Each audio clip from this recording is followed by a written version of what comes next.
Update 9 is out now for Payday 3, the biggest update we've had in 2024 for sure, with a lot of stuff on offer for both free and paid players. And overall, I really like the update. I have some critiques, but ironically they're all with the DLC section, so if you're a free player, you're not going to find much issue with this update. If you're a DLC player, you may find a few more reasons to criticise the update, but it's going to be very subjective. So what I'm going to do, as always, is talk you through everything in this update and my overall thoughts based on the playtime I've had, thanks to Starbreeze for sending me the build early. I only managed to get to play it yesterday, so I had a full day playing this as much as I can to try and take down as much information as possible. So I'm going to run you through everything you need to know. But as always, if you're new to this channel, or if you keep coming back and you haven't yet pressed that subscribe button, please do click it. We're trying to get to 40,000 subscribers, and any support you can give me would be greatly appreciated. And on top of that, feel free to check out my Twitch tonight, twitch.tv/RedArcherLive, where I'll be streaming the update when it drops. I'm aiming to start at 7 PM BST UK time, maybe slightly later depending on how soon this video gets out, but basically pop on over and watch tonight because the Twitch drops should be live in theory. Not 100% confirmed on that, but I know they're coming, so in theory the new one should come out tonight. But either way, we've got a lot to talk about in this video, but the biggest point of focus, I'm going to try and be more concise in this video so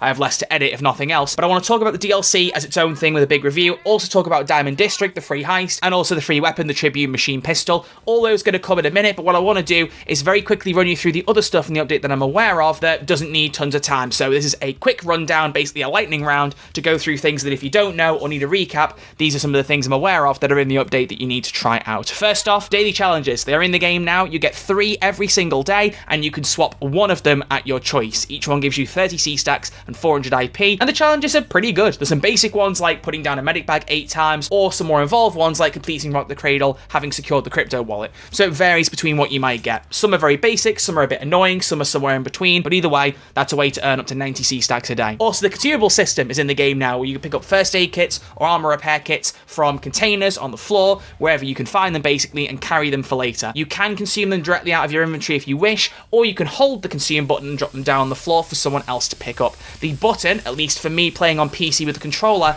is where the overkill weapon button used to be, and now to call an overkill weapon, you press and hold the weapon swap button. Only note with Consumable System is I've noticed that if you try and spam the consume button when you're carrying several, it doesn't spam consume them all. You have to press it, wait a bit, press it, wait a bit, so there's a cooldown. Would love if that wasn't there, just personal thought. Also, new animations, all of which are fantastic. There's ones for calling out the drill, telling people to come over, to wait, all hand animations for the emote wheel, but there's also 3 new ones for general gameplay. Setting up the thermal drill, you have a wrench emote for getting it set up. There's inserting a USB, which you do in the Houston Breakout heist, so anywhere you put a USB in, there's an animation to put it in now and take it out. And on top of that, opening a lift, jamming it open with a crowbar and then prying it open with your arms, especially in Houston Breakout as well. That's got an animation too. All of them are great. I never have complaints with the animation team. They've done fantastically there. There's also the 2 new ammo skills, Headhunter and Locked and Loaded. I'll put both of them on screen now just so you can see very quickly what they do. These were supposed to compensate for Ammo Funnel getting nerfed, but as we know, Ammo Funnel has no longer got the nerf, so these skills are just extra ones on top if you want to use them for your builds. There's also the Trip Laser. Admittedly, didn't have much chance to check this out because I was trying so much to get heist gameplay, but we already know how it works by now. Put this down on a surface and it will mark anyone who walks through it.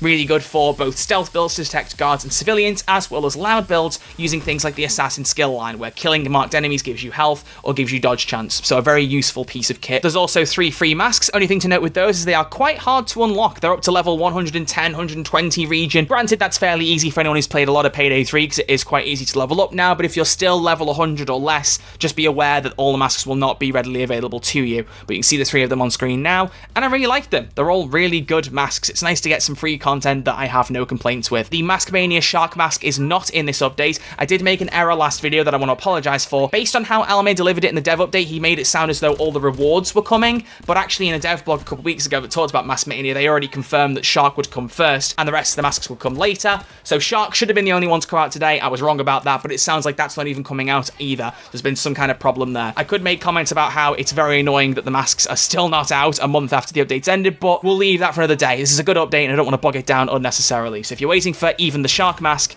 you got to keep waiting. Sorry. Also, a very quick one that I've just seen because at the time of recording this, the patch notes just went out and I really do want to mention this. Some health changes have happened with Fortitude that have nerfed the health build slightly, but in a way that I think has been done fairly respectfully. Skills such as Triage, which will give you an extra 15% of your health for each buff you had, now gives you an extra 15 health points rather than 15%, because with certain health builds and certain skills, you have more than 100 base health. You can have 150 or 200 or whatever it turns out at. So basically they've tried to level it out so no matter what your max health is, you're getting the same exact amount of health each time for picking up a first aid kit, irrespective of that max health. So it's a way to nerf it slightly, but medic bags haven't been changed. They're still the best way to get that adrenaline and get your Fortitude build really kicking up. It's just the first aid kits you find around the map are now less powerful. I think that's probably the best way to make Fortitude a little less overpowered. So I haven't really got much of a complaint with that. I think it works fairly well. And of course, as I said, there's a free gun, but we'll get to that later. So that's the lightning round, wrapped up, everything you need to know about the update. I want to spend most of the time in this video on Houston Breakout and Diamond District. So we're going to start with Houston Breakout because I've got a lot I want to say about this heist. Houston Breakout is the third chapter of Payday 3 DLC. It comes with a heist, a Tailor pack, and a weapon pack, as per usual by now.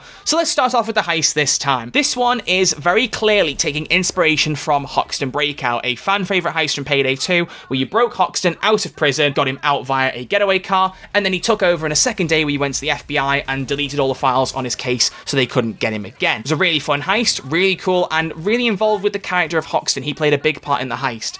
So you can probably tell where I'm going with this in that they have taken both of those concepts in those days, breaking someone out and also deleting the evidence. They've mushed them together into one day because Payday 3 seems to be allergic to multi-day heists. And on top of that, kind of removed a lot of the character around the person you're breaking out. If you're a Houston fan, I'll be honest, you're probably going to be disappointed with how he's portrayed in this heist. He wears that mask you see in the poster for the entire heist. You never see his face. His hands are bandaged up because apparently, according to a line from Shade, he beat someone's face up and now can't even pull a trigger, which is a bit strange considering later on he can grab onto a zip line just freely and be hoisted up into the air. He's just kind of there, has a couple of lines, and he's gone about 5 minutes into the heist if you're efficient. So I think it's a real shame. In Hoxton Breakout, Hoxton was the one pushing you to delete the evidence. In this one, Shade's already planned it all out and it works according to plan, which granted it's cool that it's methodical, but it feels too minimalist in how Houston is used. He's gone less than halfway through the heist, and I think that is a real shame. With that aside though, the actual heist itself is quite fun. That's why my thumbnail says fun but flawed, because the heist is fun to play. I just don't think story and character wise it's as good as it could be, and some people will not care about that,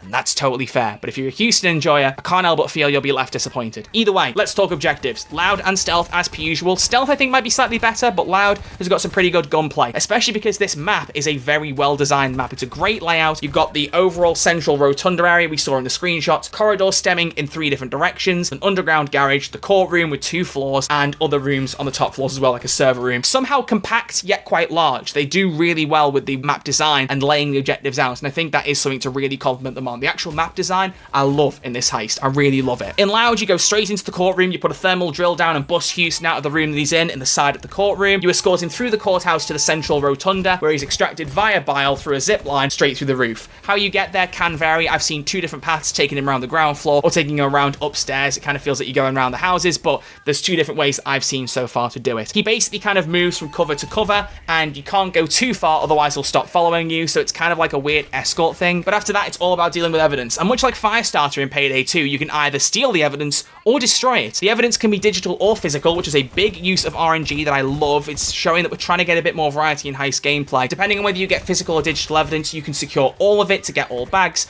or just focus on where Houston's evidence is and get out. So if it's digital, you go to a server room, find the correct server and steal it, or just put an EMP down and fry all the servers. For physical, you find the right evidence on the right shelf that's indicated to you in the room, scan it on a scanner, a bit like Hoxton Breakout Day 2, make sure it's the correct evidence and secure it. Or you can put flammable liquid all across the shelves and just burn the whole thing down. The payout is very, very small if you don't get any bags, so if you're bothered about money, I would obviously try and secure as much as you can, but if you're not bothered about the money, try destroying it too. It's a different way to play. I do like that a lot. Also worth noting that the loot scanning device can be used for all loot, and it seems to me as though if you scan every piece of evidence, then you'll get more payout for it. Needs confirmation, but that's what it seems like to me so far. But either way, either you destroy the evidence or you secure it in a loot cage through the rotunda ceiling, and once you've got that and any other extra loot secured, you get in a loot cage and you fly off. Job done. It's fun to play, like I said. I just don't feel like it really earns its namesake in being the Houston Breakout beyond it being a person called Houston that you break out. Doesn't feel that much like he's there, that much to me, and I think that's a shame and a wasted opportunity. And it's not inherently obvious as to why Houston is not a playable character. He has his bandaged hands, but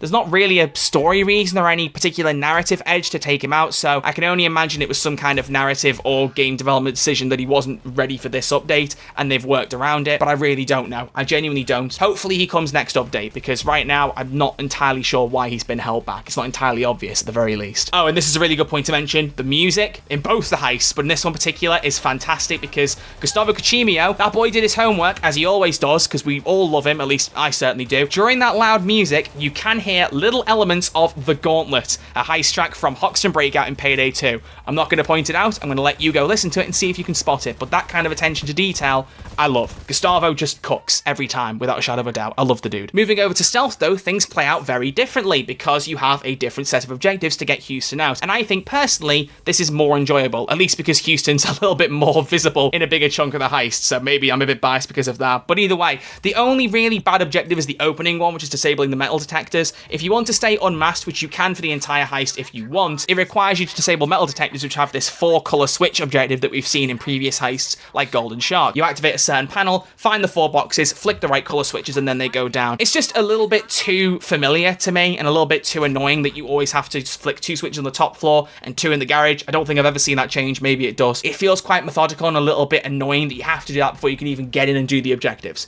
That's the only downside. Beyond that, it gets really fun. You get a press badge to get into the courtroom, figure out whether the evidence is digital or physical via a screen in the courtroom. You can go and deal with that earlier on if you want, or leave it till later. But the biggest thing is blackmailing the judge so he adjourns the court case so Houston can go back down to his cell. You do that by going into his office and investigating a dalliance he's having with one of the court clerks, and then using that as blackmail to get the court case to be adjourned. Really fun, and uses some sections of the map that aren't used in Loud. Once you've got the court case adjourned though, Houston goes downstairs into a prison cell, and like Boys in Blue, you put some donuts down to distract some guards, and it allows you to just waltz him right out of his cell into the garage. It is really fun to play. I really like the stealth of this heist. It's very, very satisfying. And so overall, the heist is really fun. It's a good map. It's got some decent RNG beginning to show through with the variations of where you get your loot. But beyond that, it does feel a bit formulaic in some places, the way that it's very quickly getting Houston out and then it's just a loot and secure objective heist. That's not really any different to before. It feels better because of the map design, but I can't shake the feeling that Houston feels like an afterthought in his own heist. It's a real shame. Hoxton Breakout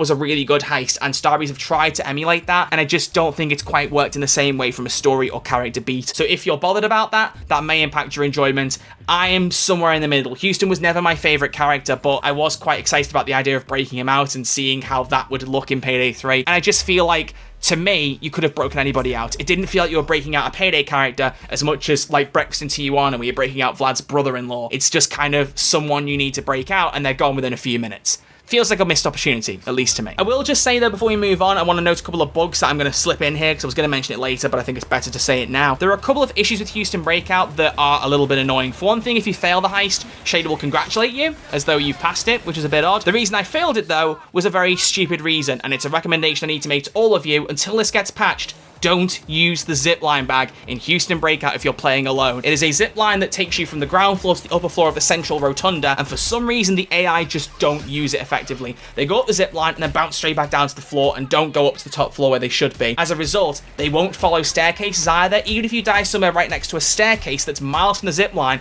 the AI don't really respond to the staircase very easily. I got knocked down by a cloaker, beaten to death, and then cuffed, and only in the last 2 seconds did an AI manage to figure out to come upstairs, and that was just one of them. And I actually died in a previous run by getting cuffed on the top of the rotunda, and none of the AI could get up the zip line. It really put a sour taste in my mouth when I started playing this heist. Maybe it was a bug in my version of the build, who knows, but just be aware because it was bad. On top of that, I also just want to make a case for cloakers. This has been argued by other creators recently, and I think I've also talked about it too, but the cloaker spawn rates are getting annoying now, to the point where I actually will get annoyed to play loud if it carries on like this. There are some clips that I've been recording where I got attacked by 4 or 5 cloakers within 30-ish seconds. It's getting to a point where cloakers aren't a fun little twist where you go, ah, cloaker!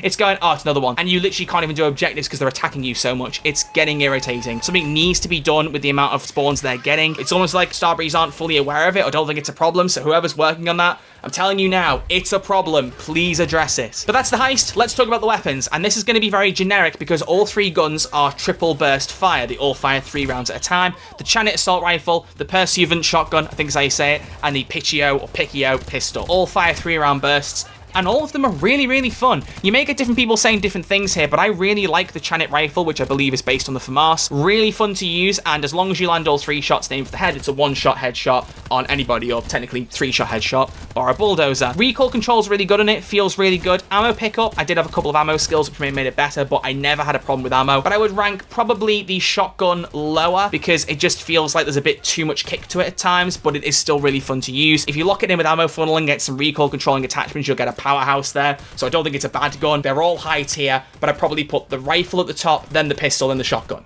but they're all very high tier. If you like triple burst weapons, I don't think you'll be disappointed by this pack. They offer a new way to play with the burst fire.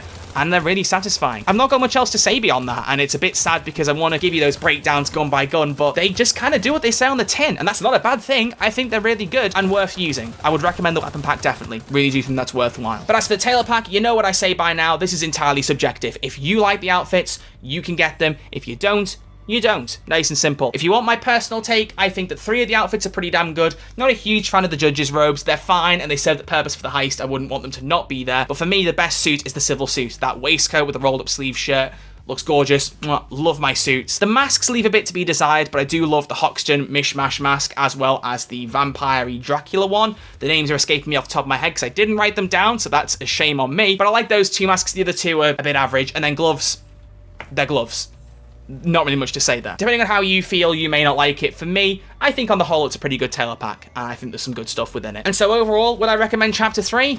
I'm not sure, because again, it's going to depend on whether you like your burst fire weapons, whether you're very invested in Houston and want to be able to see a big story involving him, and whether you like the Tailor pack. I think this one's going to be more divisive, because if those things are sticking points for you, you won't like the DLC as much. But if you don't care about those things, you're going to have a great time. From my perspective, I would probably say I'd get it, but I'm leaving it to you guys because I don't know. I'm really not sure. It could go either way. I think overall, though, there's a lot of merit to it. I will say that much. Beyond that, we've got the free content to talk about. So let's talk about the Tribune 22 real quick and get that out of the way, and then the last section of this video can be all about Diamond District. The Tribune 22 is a free machine pistol. It's a full auto pistol that is just another new way to play with your secondaries, which I really like, and especially with it being free. I love when you get something different that you don't have to pay for, like the LMG. The only downside is that the DPS is fairly weak. I found that it was quite a bit of a pea shooter, but if you have ammo funnel on with it and you have an extended mag, you can get a good bit of practicality out of it. I often found that even though I was firing a lot of rounds, I was still getting the kills at least somewhat quickly, and I was getting enough ammo back, so the pickup was pretty good, so that I wasn't having to reload too much, and therefore the DPS was slightly better. If I was reloading constantly with this one,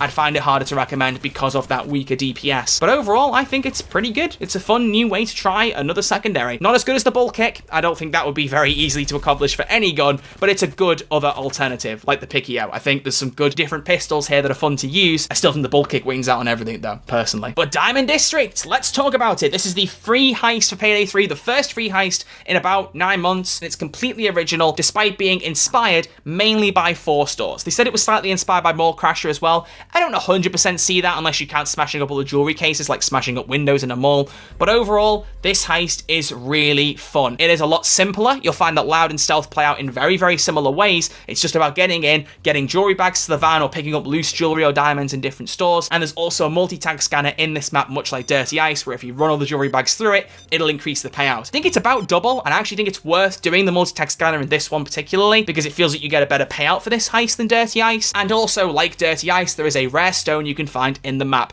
There are 2 vaults, one within the giant with this ring store, and one in the back room of the smaller Glimmer store, the pink one. The Glimmer one needs a retinal scanner from the manager, and it's the exact same manager NPC as the Dirty Ice one. You can see there's some overlaps here between this heist and Dirty Ice. I don't think that's bad, but you can see some repeated formula sections here. But with this ring, you can find a red key card, usually found quite close to it in the map, but you can have a look around and try and find it. That will let you in, and you can get in the vault. One of them will have the rare stone, the other will just have some loose jewelry. If you go Loud, the red key card vault will need thermite, which you can find somewhere in the map. It's either near the van or in a workshop area near to Glimmer. In total, I found there are 10 bags of jewelry across the 5 stores, as well as this 1 rare stone, which I would say doesn't feel like enough in 5 stores to get that many bags, but there is a lot of smash and grab stuff going on here, and I think that is really fun, so that's more of a nitpick personally. I really like that each store has its own alarm systems, and also every single one has a switch that brings down shutters outside, so if you trigger it during stealth, no civilian can get in or out. You can even lock guards outside sometimes if you do that, but in Loud, if things go wrong, everything will come down, you'll be locked outside, and you need to get in through back doors with drills, QR codes, lockpicks. There's a lot of variety, different ways to get in, and different ways to handle things in this heist, and I think it works